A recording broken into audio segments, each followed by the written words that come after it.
Are you ready for some good news?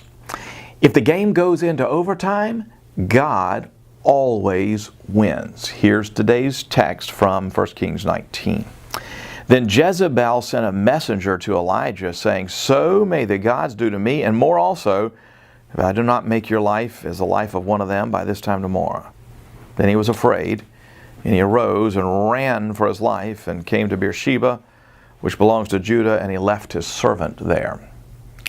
In the spring of 2018, the Baylor Bears men's basketball team was scrapping for every game in hopes of making the big dance. And in one important matchup, the Bears led the Texas Longhorns almost the whole game. And at the end, the game seemed neatly in hand. I know what the Bears were thinking. In just a few seconds, the buzzer will sound, we'll start celebrating. And while they're looking forward to the bus ride home, Texas inbounded the ball, almost no time left, and suddenly the guard heaved the unlikely three-pointer and tied the game. Overtime. The Bears thought they'd finished. They thought they'd won, and suddenly they had to gear up for 5 more minutes of the fight. You ever had a time when life handed you overtime? Elijah did. The mighty prophet of Israel had defeated 450 prophets of Baal at Mount Carmel and proven Yahweh to be the one supreme Lord of all.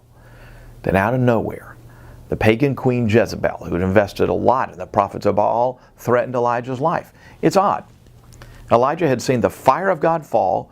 Elijah had experienced God's power and might. Elijah, as much as any man alive in Israel, knew God was sovereign.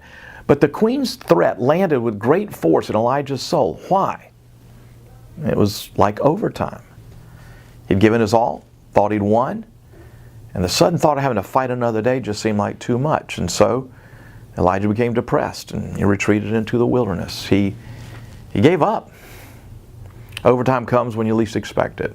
Maybe your marriage goes through a big crisis and you're reconciled, but all of a sudden one argument seems to threaten it all.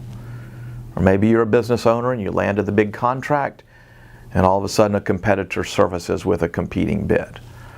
Or maybe the chemo treatments are over, but there's a new scan that raises questions and more treatment is recommended. Overtime. Well, the Bears didn't beat the Longhorns in overtime last year. They beat them in double overtime. And when Elijah went into overtime, God sent an angel to feed him and tell him there was still a great journey ahead. If you're in overtime, God will feed and lead you too. And that's the gospel.